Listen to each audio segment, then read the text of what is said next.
How about that? Better. So you can hear me now, I'm very sorry. Friends, guests, and prisms, welcome to what is looking to be a fantastic evening here at this historic Piquette Plant. It's the birthplace of the modern automotive industry. I read that somewhere. It's great to have you here.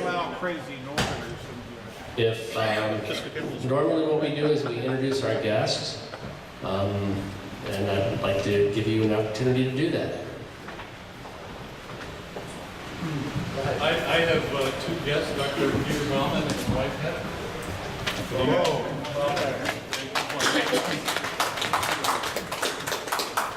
I have two guests, Linda and Scott Duchesne, and Linda's grandfather may be haunting this place today. Linda's grandfather came at age 21 to Detroit to get a job, and her first job was with Henry Ford in 1910. You might have worked there.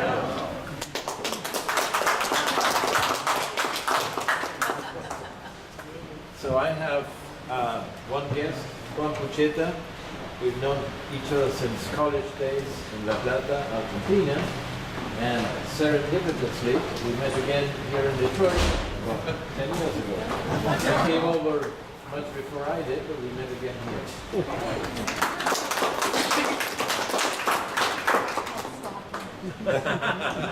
Serendipity. And I have my father and his wife, Gary and Susan Lowell, and my in-laws, Jim and Sally Howard, and my son, already here with us.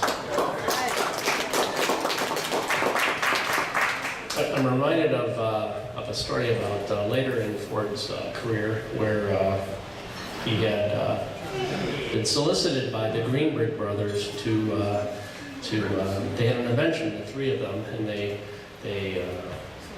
got Henry out in the 40s. They got him out to a car. This was Max Greenberg and Mr. Ford, please, we have an invention that's going to revolutionize the industry. And they got him out, and he said, well, it's a hot August day and there's a black car there, and I'm not going to get into that, that's terrible. And then Hyman Greenberg says, no, this is really going to do something. So he gets in and he says, press the white button. So he pressed the white button and cold air comes rushing out of the dashboard. And he was just amazed at that. And he said, well, have you patented this yet? And Norman Greenberg says, yes, we have. And I said, well, I'll give you $1 million. So they said, we'll take $1 million. We'd like to put our name on the, on the compressor, the Greenberg. And Ford, knowing what we know about him now, he wasn't too keen on that. And so they negotiated some more. So they each got $1 million, and they got their first names put on the cars. So every time you go in and look at the air conditioner, it's Max, Hi, and Norm.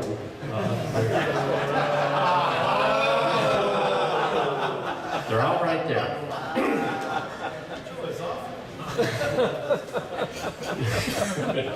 Anyways, we're going to stop the offerings right there.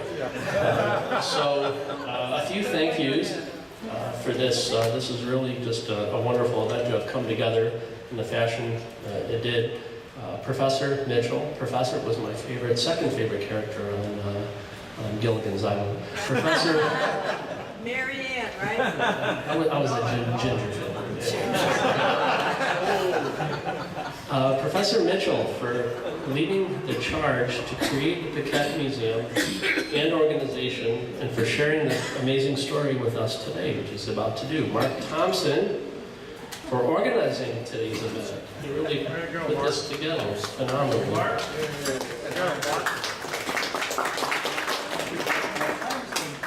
The museum for providing this venue for today's events on very favorable terms, mind you. Jeff Pollock, the museum's event organizer, for pulling it all off and all together, rather, coordinating food, beverage, seating, and staff. Dave Coleman, there he is, for his passion for Model Ts and helping Jerry put together his presentation, which, by the way, was first presented this evening. It's his maiden voyage. It is It will be videotaped for the Prismatic and Piquette's further use in archives. The Fabulous Five here, the Baldock Mountain Ramblers with Prism Joel Stone. Joel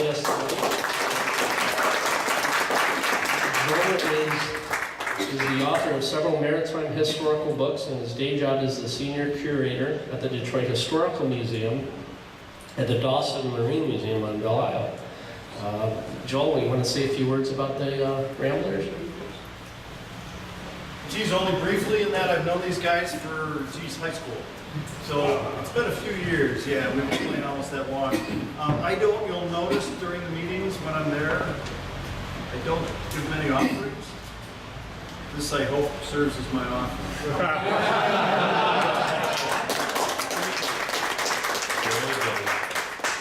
The Ramblers play at local venues throughout the year, and you can find their schedule on the Facebook. We'd also like to thank the volunteers, the docents, who've been giving us some information as we walked around here so far. And for Garrett, for keeping the eye on the ball, as it were.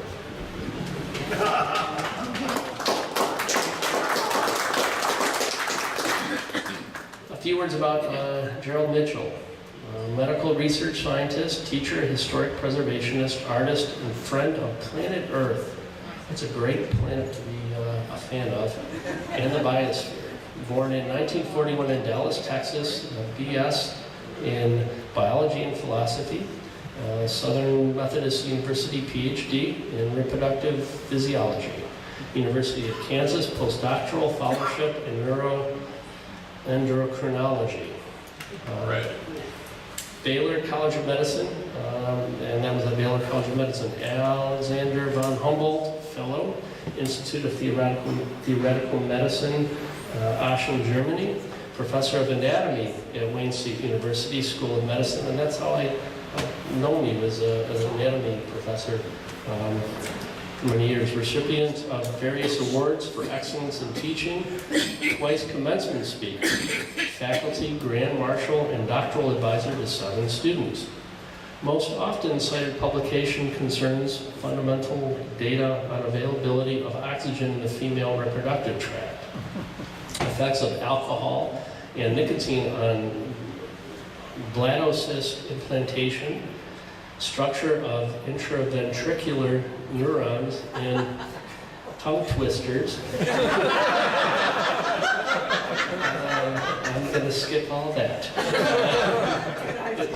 But here's where we are right now. Historic preservation activities include assisting in establishing historic district designation for the Boston Edison neighborhood, establishing the archives of the historic Boston Edison Association, officer of Boston Edison Development Incorporated, restoration of the Henry Ford Edison Avenue home, which is absolutely phenomenal.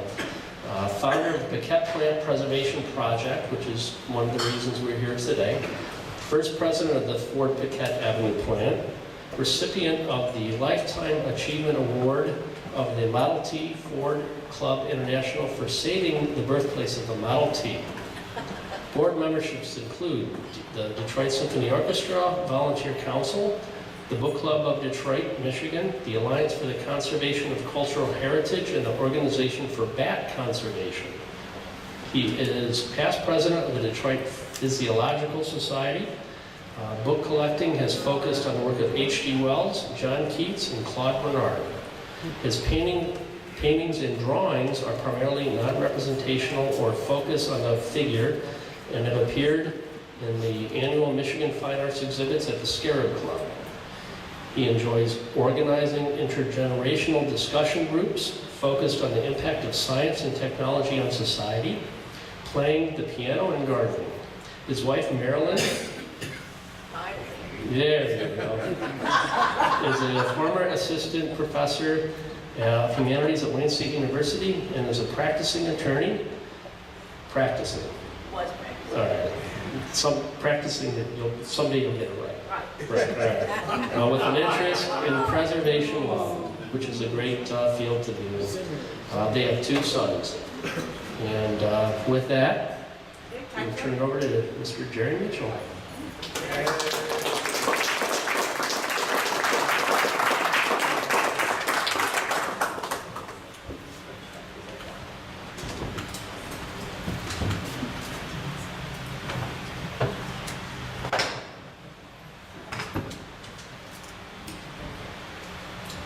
Okay, it's great to see a wonderful audience here tonight, so many friends.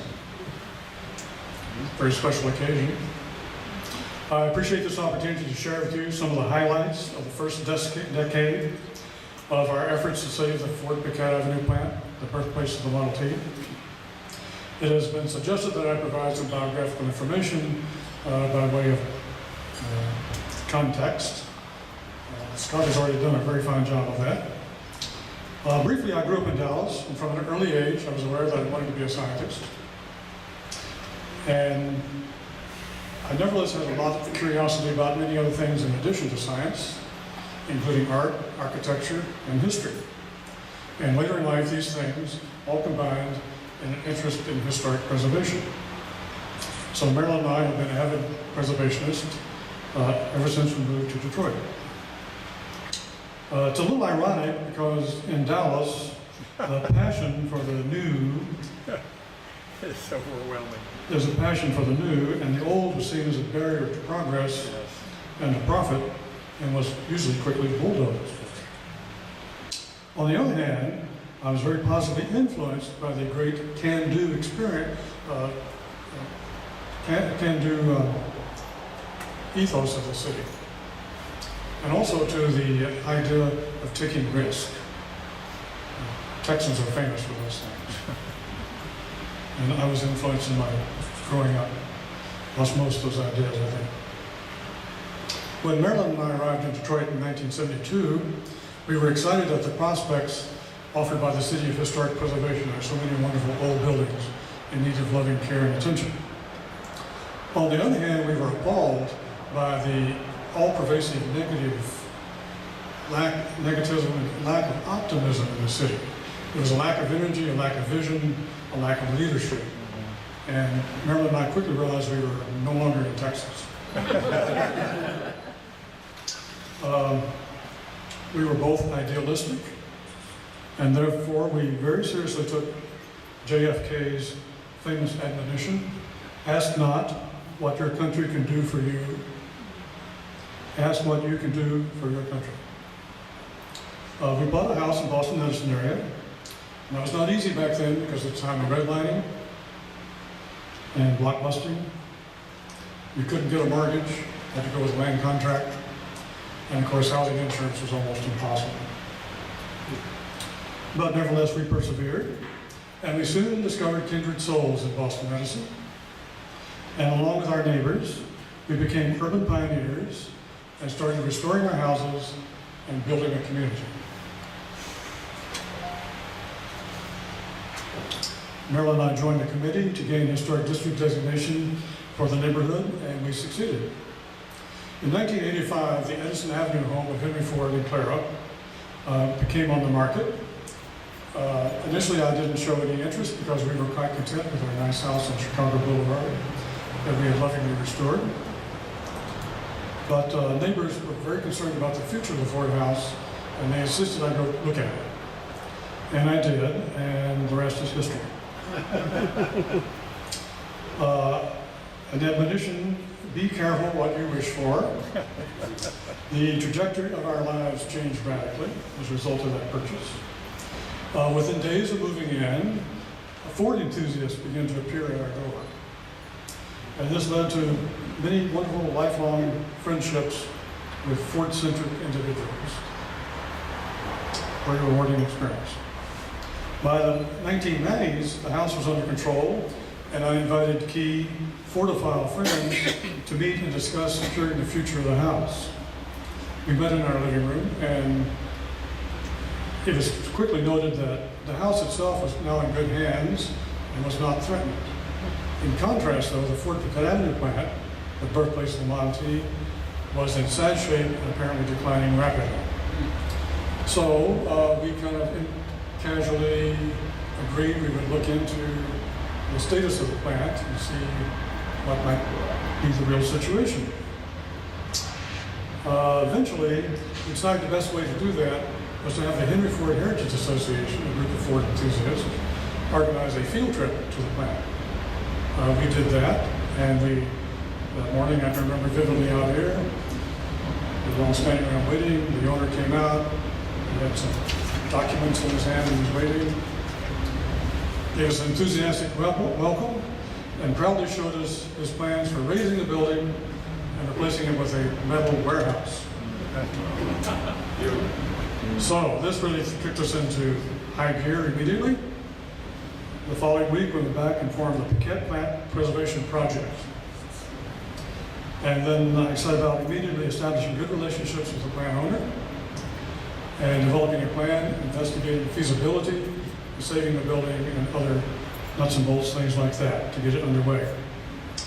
We developed a plan and eventually we approached the Henry Ford Heritage Association and asked them to help us raise money to preserve the plant. At first they were reluctant, and this is understandable because their mission was not to save buildings, and we didn't have any experience in saving historic sites or operating reserves.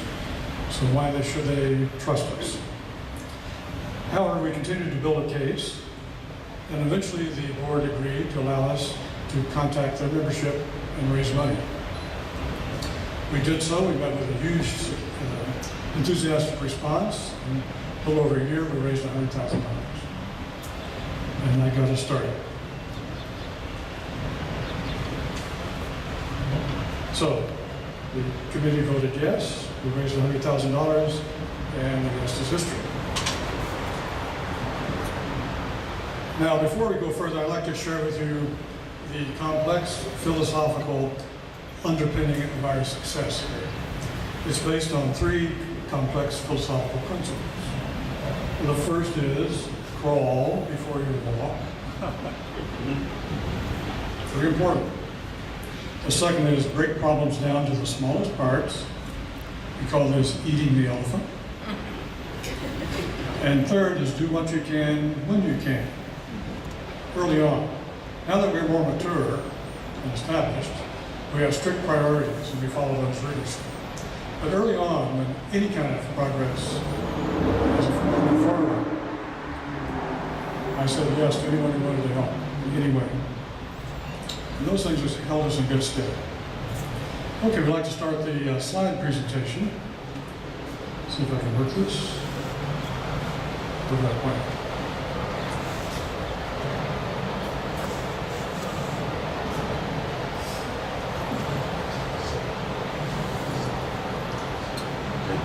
Appears to be batteries. You have to go over and push this button here. Oh, great. Okay, for beginners, why is it important to save this building? Well, there are a number of important reasons, and here's some of them. It's one of the most historically significant industrial buildings in the world. No one disputes that. It's the cradle of the early automobile industry in Detroit, indisputable. It's the first building owned and built by the Ford Motor Company. Ford became the largest manufacturer of automobiles while in this building. Ford set the world's record for car production while here. It's the birthplace of the Model T, of course the car that put America on wheels, changed the course of history. And over the first 12,000 Model Ts are actually produced in this building. And finally, it's the site of many far-reaching innovations of design and assembly and marketing of automobiles. The living spirit of this building is innovation. It's built in the bricks. Next slide, please.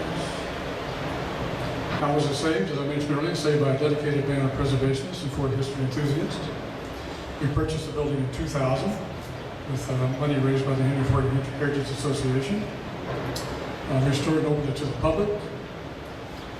Took a decade to renovate it. And it's owned and operated by Ford Piquette Plant, a nonprofit corporation. Next slide. Our mission statement is the Ford Piquette Plant is a nonprofit corporation dedicated to the preservation of the birthplace of the Model T and the interpretation and celebration of Detroit's automotive heritage in the spirit of innovation. Okay, next slide. Now a little history. This is the Piquette Plant Preservation Project. We were meeting in the living room after we had received the historic structures report and master plan from our architects. And this plan gave us a very clear idea of exactly what we were taking on and what would need to be done and how to go about doing it. It's a very important occasion. Here we are on the beginning of the project. I am signing the land contract to purchase the building. Mr. Charles Wickens has a very large smile on his face. Charlie is an Englishman, which worked to our advantage because I think he had a greater sense of history. And when we began to explain the history to him, he quickly came on board. And being a college professor, he assumed I knew nothing about business, and that was pretty much correct. And he proceeded to tutor me along the way. And he also gave us very favorable terms on land contract and so forth. So we owe Charlie a great debt of gratitude. 9 years later, we met in the building across the way, and I gave a final check of payment on the land contract to Hannah Wickens, Charlie's sister, and we therefore acquired the building. And we were debt-free during the entire time. I'm very proud of that fact. And again, the people behind were the members of the Piquette Plant Preservation Project. We all look a little more mature. Okay, let's talk about some before and after pictures to give you a pretty dramatic impression of what the situation was when we came here and what it's like today. This is the interior in 2000. We had architects and other specialists come in, examine the building very carefully throughout, collecting data for the Historic Structures Report and the master plan. So this was in 1999. And you see, even prior to purchasing the building, it was already a wreck inside, and was littered with all kinds of debris. Next slide. All floors were filled with junk of all descriptions. Mechanical, office, hospital supplies, medical, toxic waste, you name it, is all here. Next slide. Some of these barrels are empty, some of them had toxic waste, really complicated our life quite a bit. You notice a fan in the back. Steam to this part of the city was abandoned some years ago, and Mr. Wickens had to install these electric heaters. They were terribly inefficient and expensive, and didn't work. Next slide. Typical picture of some of the areas after they've been cleaned out a bit, just the beginning. Next picture. Paint was peeling throughout the building at an outrageous rate. Analysis showed that some of this paint was lead containing, some was not. Really complicated our process of eliminating it. So our top priorities were two. We had to get the paint out of here to make the place safe to work in. And secondly, we had to close the windows to keep the weather out. Another typical view in the building, and you see this pile of dust here. That's actually asbestos. It's a nice gift someone left us. Next slide. We had volunteers coming in. Sometimes we had to do some really heavy lifting. We had some heavy equipment to dispose of, as well as all kinds of other trash. Volunteers have been the backbone of the success of this project from the very beginning, and continue to be so today. Everything that's been accomplished ultimately has been through the hard work, dedication, and labor of volunteers. Thank you. Next. So we started off trying to to stabilize the interior climate. When we acquired the building, we had a pair of raccoons living in the building. We called them Henry and Clara. Remnants of their abode is still in the building. We kept it for history. Also, the abundant presence of pigeons was very, very evident everywhere. And we had dead birds and all kinds of things in here. Plus, the weather was getting in. So the first thing was just to close the windows as best you can. We had essentially no money, so we used plastic and cardboard. And that was our beginning. Next slide. Also, we had to get all the years of dirt out of the building, some of which no doubt contained toxic materials. This was a factory after all. And so volunteers came in and scrubbed the floors time again and again and again. And it's only recently we really got them thoroughly under control. Next slide. We had a real breakthrough early on, very, very fortunate. Ford Motor Company approved us as a site for their Ford employee volunteers to come and work. And that was immense because we had hundreds of Ford workers coming here regularly, giving us thousands of hours of labor over the years. And they still come here. We had to pass rigorous standards of safety and so forth. And we met those requirements. Next slide. After all this initial work for the first 2 years, all these volunteers pitching in, this is how the place looked. Pretty much under order and ready to open to the public. Next slide. This is when I was somewhat younger and not as wise. We were working on the exterior. It wasn't all interior work, stripping paint off the doors. Next slide. Typical group of volunteers that came on Saturdays. Our first volunteer session was in May of 2000. A lot of people showed up. No. Most of them proved to be gawkers and souvenir collectors. And they left with just loads of junk. Please do take it. I wasn't. The next time, fewer people. The next time, fewer people. The next time, fewer people yet. Finally, we came down to a hardcore of really dedicated guys who came in once or twice a month on Saturdays and spent the entire day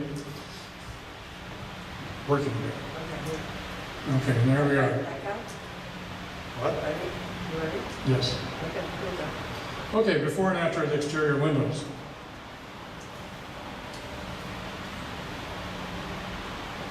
There we go. Ooh. Okay, this is a typical view of how the windows looked when we acquired the building in 2000. Every day coming home from the lab, going home, I'd come down Brush here, and in the afternoon, the western sun would be shining off these windows, reflecting a beautiful golden glow. And I knew the history of the plant.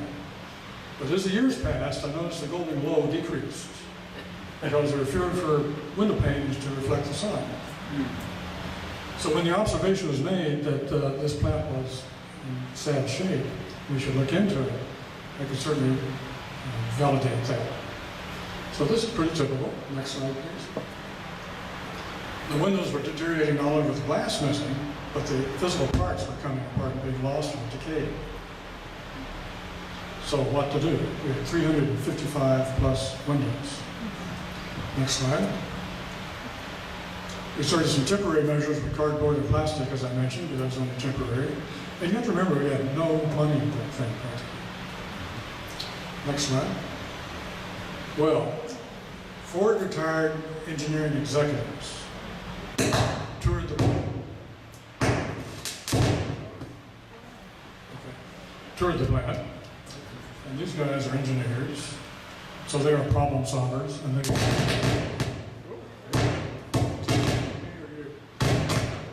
Sorry, we're not sure either. Wow. I'll try again.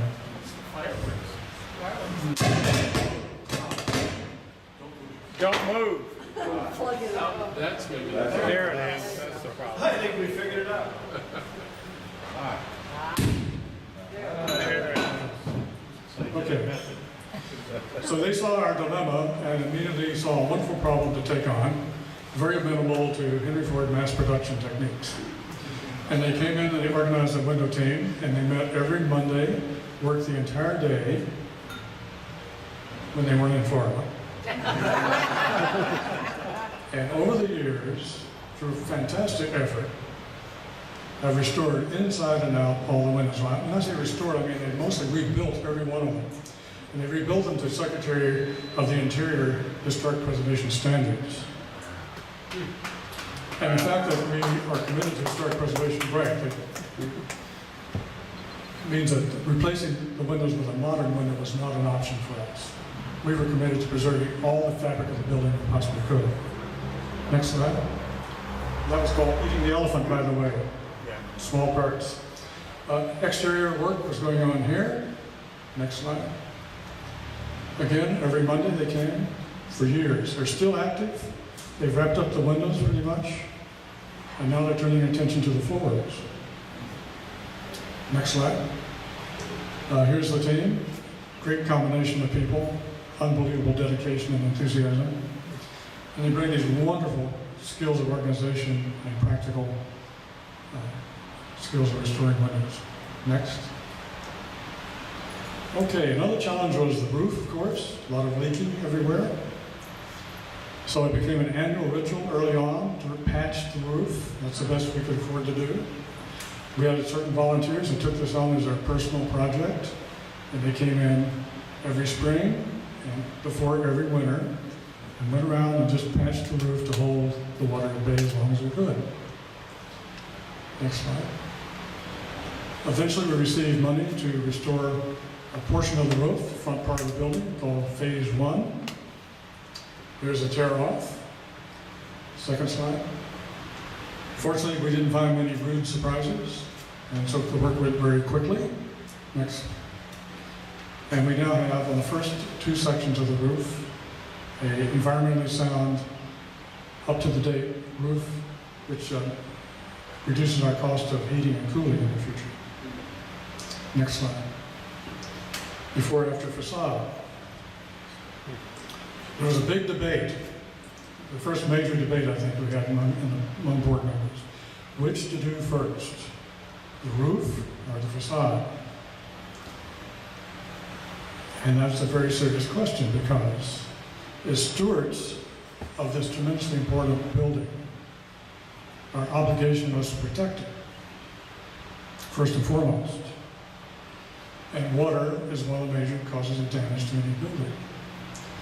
So it seemed reasonable that the roof ought to be our top priority. However, there was another school of thought, and that is that the facade should be restored. Because this is our face to the world. This is what people see around the world, online and elsewhere. And we need to project the proper image. Also to show that we're doing great things here. And so we had this debate, and it was concluded that the building was still secure if we continued to patch. And so it was elected to restore the facade. Now, while looking at this slide, it's good to talk about the dimensions of the building. It's a New England textile mill building. It's 420 feet long and 56 feet wide, 3 floors. And this is how it appeared when we purchased it. Next slide. One of the first things we did was take down a tenant sign. We kept the tenant to help pay our land contract and move it over to a more obscure location. Next. And then in 2008, we started the actual restoration of the building. And you see it was abused early on by the front door being removed, the steps being removed, the lower door being put in. The sign concealed the arched window. And this is the earliest stages of the restoration. Next slide. If you look carefully, you'll see that all the joints are being cleared and the entire facade was re-tuck pointed. Big project. This took a great deal of research in advance to follow proper procedures, and we had an architectural firm that specialized in historic preservation. Next slide. All defective bricks were removed and replaced with equivalent vintage bricks of about the same age and appearance. Next slide. Here the capstone of the parapet has been raised, mortar's being put down, and it's going to be put back in place. This is about 97-year-old building at the time. Next slide. Finally, the project was completed, and we had a dedication ceremony in which dignitaries from the city and the county showed up, and it generated a lot of good positive press and a lot of increased awareness of our existence and what we're doing. So the decision to do the facade first began paying dividends immediately. Next slide. Here you see the completed process. The windows have been restored by the window team. The original plant sign has been reproduced, and the entire facade is restored. It's a great achievement, very exciting in 2008. Next slide. Recognitions. Next. Early on, we received designations as State Historic Site. And in 2004, which was the centennial of this building being constructed, Mr. Russell Ford came and unveiled the State Historic Market. It was a grand occasion. It was one that may have been the first time that Mr. Ford visited. He knew about the project, but he hadn't actually been in the building. And we established a wonderful working relationship since then. And he and his wife Cynthia underwrote the cost of restoring the windows in Mr. Ford's office. Next slide. We also were added to the historic National Register of Historic Places. Here again are 2 volunteers installing the plaque. And finally, we received designation as a National Historic Landmark. This is the highest level of designation. I'm very proud to have achieved this. But it's certainly deserved because this building, what took place in this building, changed the course of history. It put America on wheels, and when you think about the consequences of that and how it changed the way we live and the pace of life, our concept of distance, our economy, the jobs it created, on and on and on. It's a phenomenal force in history that was released in this building. Next slide. Early on, we started developing exhibits as soon as the building was clean and safe. We had a few automobiles, vintage automobiles on loan that were built here in the factory or in the Milwaukee Junction area. And we had some simple storyboards that you see there on my left. So from these humble beginnings, you see where we've arrived today, and truly. Next. We were, as a fledgling museum, we were more than pleased to receive hand-me-downs. These are the display cases from the Henry Ford. And we were pleased to get them because A, we really needed them, and B, it was validation that they accepted us as a serious organization here to stay and deserve our support. Next slide. The historic core of this plant, of course, is the secret room where the Model T was developed. And so our first priority in developing exhibits was to interpret this space for the public. At the time, very little was known about the actual dimensions of the room or its contents.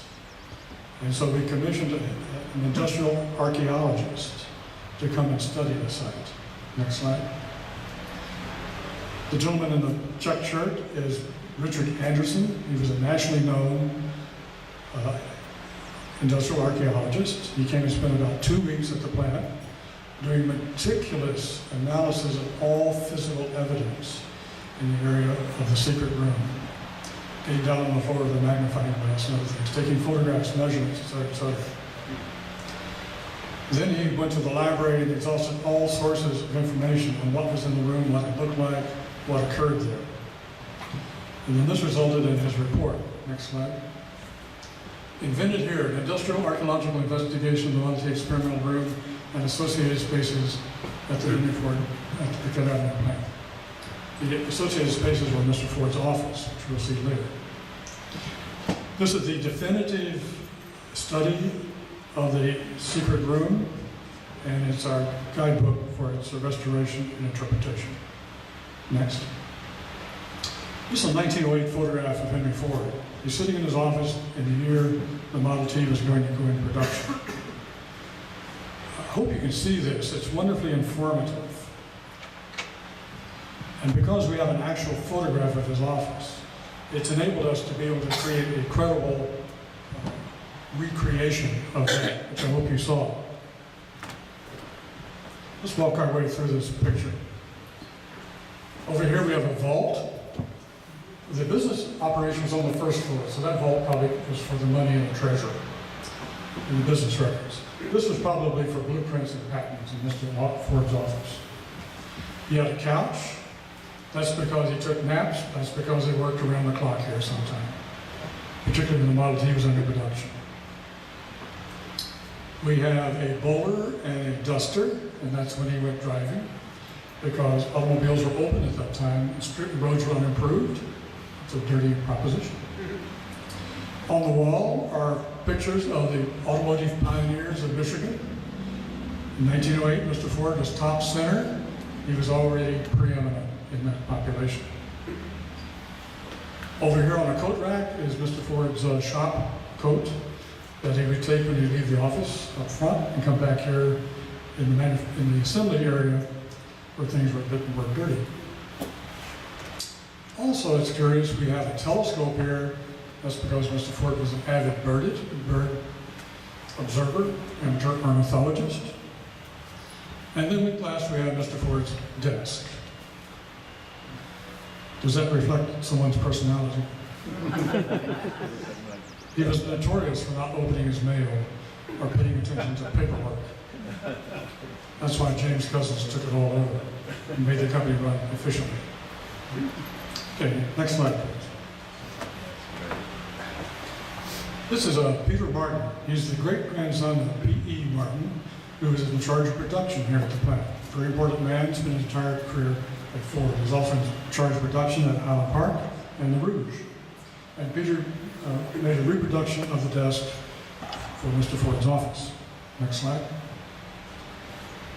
The office space had been vacated long ago, and when the Studebaker building next door was connected, they added a roller door so the buildings were joined.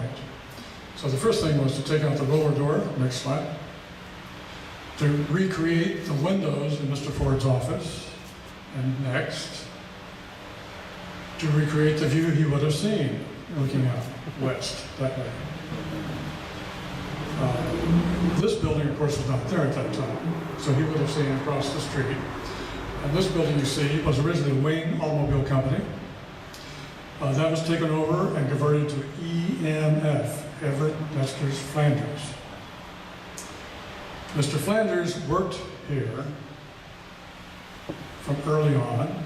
He was an organizational genius and a machinist, and he knew how to organize machines efficiently to optimize production. And he receives a lot of the credit for Ford setting all the production records here and the huge efficiency that they achieved. Well, Mr. Flanders was very, very talented. He was also very ambitious. So one day he quit, about the time the Model T came into production, walked across the street, formed his own company, EMF, Everett Metzger's Flanders. Metzger's, by the way, owned a bicycle shop downtown. A lot of bicycle guys got into automobiles there. So Mr. Ford had the pleasure of looking out his window and seeing his former employee and his chief competitor.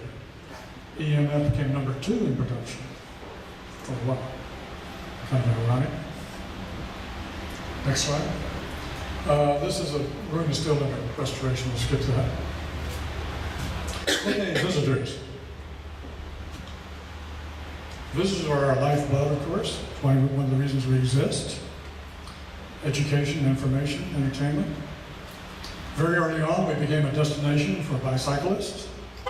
We have an exhibit that draws them here, pointing out the many similarities and connections between early bicycle design and manufacturing and automobile design and manufacturing. Next slide. Of course, we are a mecca for automobile clubs, automobile collectors, and this happens to be a Model T club visiting the plant. It's a wonderful, glorious sight to see. Next slide. We have many visitors. When we first started, we were only open one Saturday a month, and that was in season because we had no heat or air conditioning. We are now open year-round, 5 days a week. Next slide. We quickly became an international destination. We've had visitors from over 100 countries in the world coming here. And if you notice, our signs are bilingual, quadrilingual, because we have so many visitors from abroad. Next slide. We have a wonderful cadre of really dedicated, well-informed docents who give tours, and our leading docents. Next. Also, our attendance has skyrocketed. 5 years ago, we hit about 3,000. Last year, we hit 20,000 a year. This year, we are already ahead of schedule in terms of visitors. So the word is getting out. Next slide. Events. Okay. Our first major event in 2001, as soon as the building was cleaned up, safe to occupy, was what we call the Homecoming of Piquette built cars. There were 8 different models of cars built in this plant by Ford. And we sent out invitations to owners of those cars throughout the country. Dozens of them came from far and wide, bringing their marvelous early cars built here. And a very successful event, and it started spreading the word in the collector's community of what we were doing. Made many friends doing this. Next slide. Here I'm sitting in a secret room with legatees. Early on we formed a legatee circle. These are all descendants of former employees in the Ford plant here. And this legatee circle continues to grow in membership as we discover more descendants and as the continued existence of this plant becomes more widely known. These are wonderful supporters of our project, of course. Next slide. Early on, we formed a Model T club. We have our own Model T club, and they have the unique distinction of having as their clubhouse the birthplace of the Model T. It's mind-boggling. And David Coleman, our own, is one of the founders of the Piquette Tees.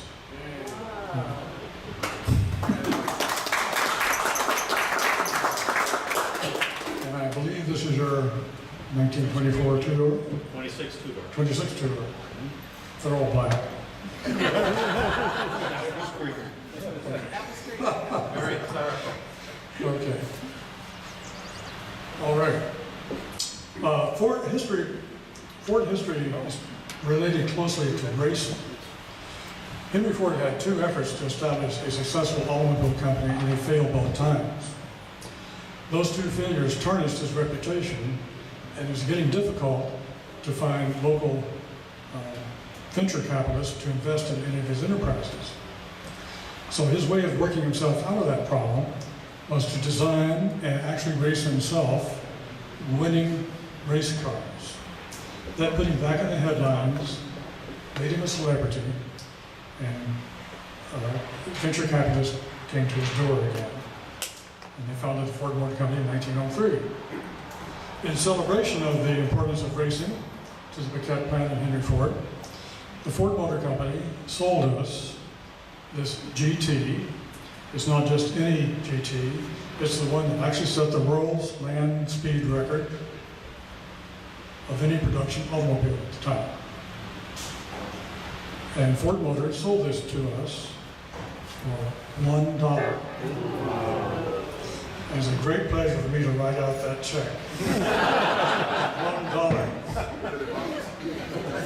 A few weeks later, the automobile arrived, and here I'm receiving the keys and the title. Young people love this automobile. Everyone's surprised to see it here, and young people in particular relate to this. Next slide. Once the facade was restored, we proceeded to remove the historic marker outside where it belonged.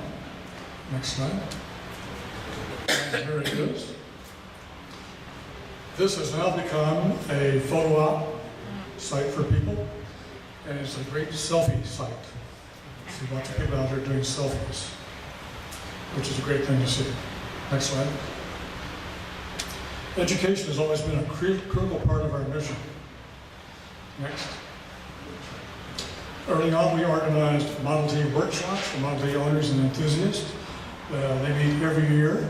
These have been growing in number and popularity, and it's pleased to host Model T enthusiasts. Next. Our emphasis continues to be on the next generation. Next. Here's a remarkable group of young men. They come every year from the state of Maine. They are in a program of automobile restoration, and their teacher brings them here to spend a week in Detroit at Ford sites. And the high point of their tour is to come to the plant and to Henry Ford's house. Next. We have always partnered with our local educational institutions, Early on, we partnered with Barnes Technological University. This is the Department of Architecture. One of the architectural students is presenting to his professor his concepts of building additional museum buildings out here for putting on display other cars built in Detroit. Next slide. Here we are at the CCS, College for Creative Studies. These two twin brothers are presenting to us the concept of a Model T inspired race car. Next slide. Now, many of the things I've shown you, of course, relate to things that we can show in photographs. Many of the most important things accomplished were not subject to being photographed. These included, during our first decade, we established our credibility. This is fundamental. Without this, it would be nothing. We improved our sustainability. There were lots of doubting Thomases early on, of course. That's understandable. But we beat the odds. We addressed major structural problems, got the building stabilized, functional. We initiated educational programs, one of our core missions. We paid off the land contract, we're debt-free. We were designated a National Historic Landmark, a very great distinction. We became an international tourist destination, and we laid the foundation for a second decade of accelerated success. And all this is a result of volunteer effort. Very little paid experts in here. The day-to-day operation of this place, the cleaning, the hard work, is volunteers. Next slide. Major benefactors include, we've received over $1 million in grants so far and in-kind donations. Major funding from Motor City's National Automotive Heritage Area, hugely supportive. Department of Transportation, Woodward Avenue Action Association, Jerry and Dwayne Hammy's Foundation, and the Hagen Family Foundation, and the Americana Foundation. Ford Motor Company has been supportive by Ford employees and retirees, donating thousands of hours to this place, all levels of expertise. Metro Ford dealers supported the window restoration, and Mr. S.L.B. Ford provided restoration of windows in Ford's office. And all this support continues today. Next slide. And before I close, I want to, once again, publicly thank all our volunteers. They're not here, but they're here in spirit because their time and energy is literally in the floors and in the walls. So I feel their presence. And this dream could never have come true without others sharing it and participating. So I want to thank the volunteers. Volunteerism, I understand, is a uniquely American thing. It's pretty much unknown in Europe, for example. It's one of the things that makes us great, I think. At least in my case, it takes a village to create a PowerPoint. And a microphone. So I'd like to thank my friends, Gregory Carter, our own David Coleman, tremendously helpful in putting this thing together. Wouldn't have happened. Bert Huntington, Will Lawson. Mr. Lawson is our digital archivist. He keeps all the images that you just saw for the technical assistance. So thank you again for your interest. It's a pleasure to share this.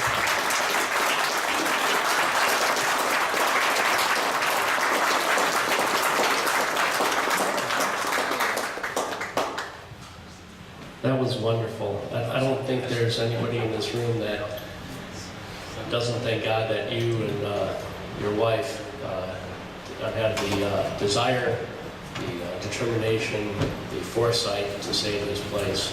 And the city, the country, and it's not hyperbole, the world, though, we've got a gratitude.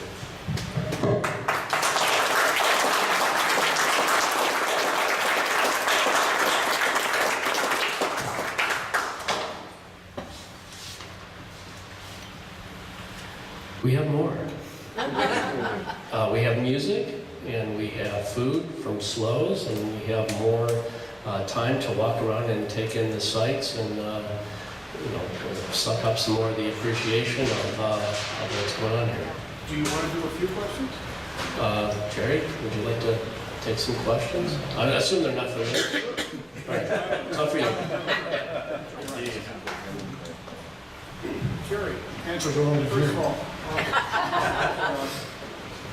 all, how much do you know, speaking of that subject of industrial archaeology, how much do you know about what the place was like inside as it operated? How it would, I mean, I walk in here thinking I should see a track down the center of the cars, Right.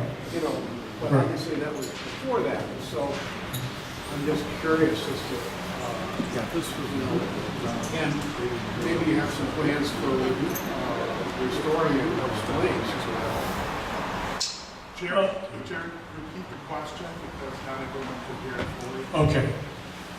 The question was, what other historic resources do we have to tell us about what the building actually looked like inside?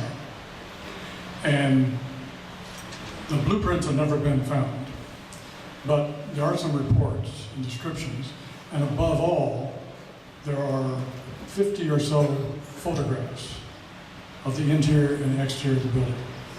And these are immensely valuable in showing exactly how things looked. And those are in the Ford archives. And they shared those with us. About the building itself, but the manufacturing operation in the building. Oh, okay. Hardly any written records. Things were moving so fast that their methods and approaches changed almost weekly. They produced 8 different models of cars here in fewer years than 8. So things are always changing. They're constantly trying to improve. And as the demand for cars increased, the pressure to find better ways to make them faster and cheaper increased. And Henry Ford's answer was the Model N. That was a prototype Model T. He took his basic concepts, they elaborated with Model T, and developed the NRS, 3 cars, simple, reliable, and inexpensive. They sold like hotcakes. He set the world's production record making them. And that proved to him and others that he had the right idea. And then from there, in 1907, 8, he started designing the Model T, and the rest is history. We talked about track, but no track, it's all stations. Right, it's all station assembly here. He had another factory nearby in Bellevue for manufacturing parts. And then, of course, the Dodge brothers were shareholders, and they produced the major chassis components, engines. Where would draftsmen and other support staff work? Absolutely. We have photographs of that. The drafting room was on the 3rd floor up front, where the windows were big and the light was good. And right next to the drafting department was the wood pattern shop, because they were related. This room over here was where the ladies worked producing the magnetos, we think. Because if you went back to this area, it was all workers. And up front there was Mr. Ford's office and his fellow engineers. And then on the first floor was all business, shipping and so forth. So we do have a good idea of how the basic overall plan of the factory was laid out and how it worked. Jerry, is the fact that this is so similar to Menlo Park just a coincidence? Was it the way they built industrial buildings? Was it the fact that they were friends? Or? Good question. When the automobile industry was new, no one had any particular idea of what was required in the way of a building. So they simply adapted what had already proven itself effective, and that is a New England mill style. The building's long and narrow, and there's lots of windows to provide lighting before electricity and good ventilation before air conditioning. And so this was an ideal building for almost any kind of manufacturing or assembly. But it was the last phase, because in 1910, the Highland Park factory opened, and that was commissioned by Henry Ford for Albert Conley. and he began to build modern industrial buildings. So this is the very last vestige of the Victorian factory.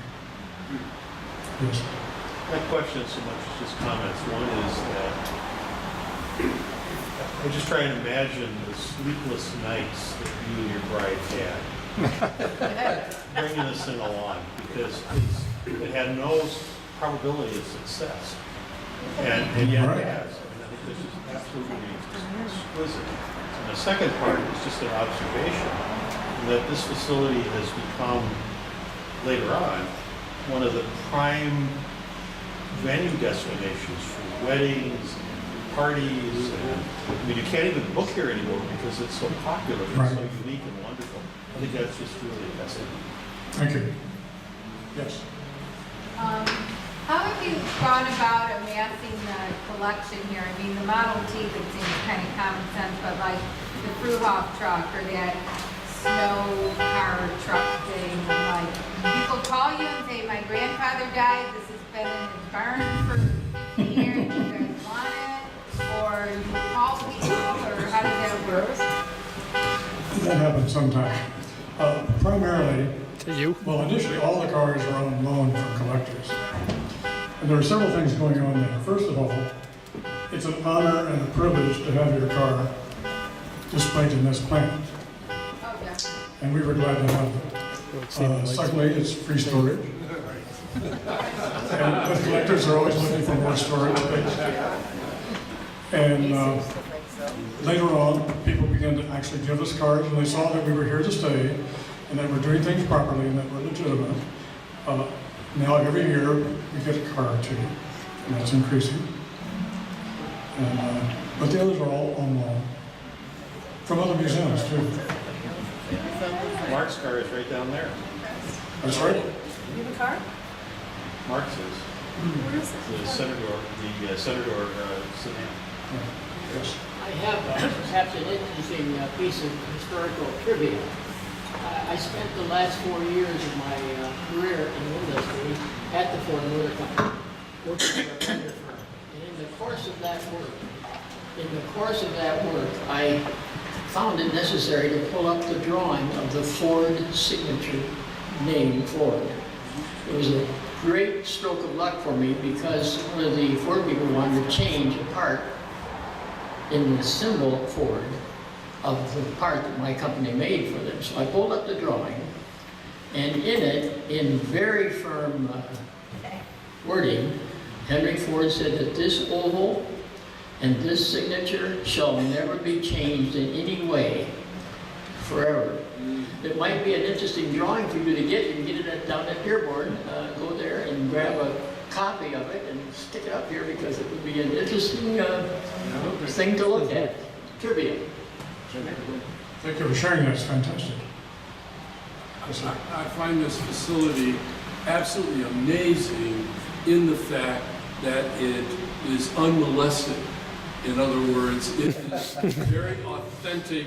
Yes. And it hasn't been broken up into apartments. It hasn't been broken up into different manufacturing facilities. It is just like walking into it might have been in the 1900s. You're right. That's one of our greatest assets, authenticity. It's not Disneyland. We got a phone call. What is the building, the label on that building next door is Henry Ford Record Center, Henry Ford Health? Right. So is that part of Henry Ford, or do you own it and lease it to them, or what? No, we wish. It got away from us. No, Ford Company purchased the entire block, 3.1 acres. They built this factory. Then they built outbuildings out here for other aspects, and a power plant, of course, for electricity and steam. And then when they vacated, they sold to Studebaker in 1910. Studebaker built this building, also designed by Kahn, and it was a parts service and something else. Later on, they got into manufacturing and connected the two buildings. So obviously, something came out of there and came down here, and so forth. But it's recently acquired by another company, and they're redeveloping it for mixed use. And they've been very good neighbors. We don't own the parking lot. We wish we did. We're developing across the street parking lot. Although the church building is coming down soon. Any other questions? Again, it's been a pleasure.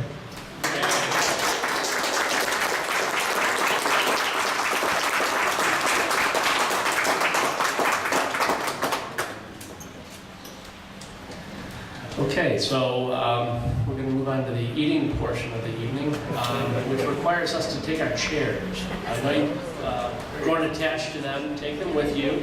We're going to move them over to these tables here, and we're going to eat. And there's going to be music and revelry. Thank you all.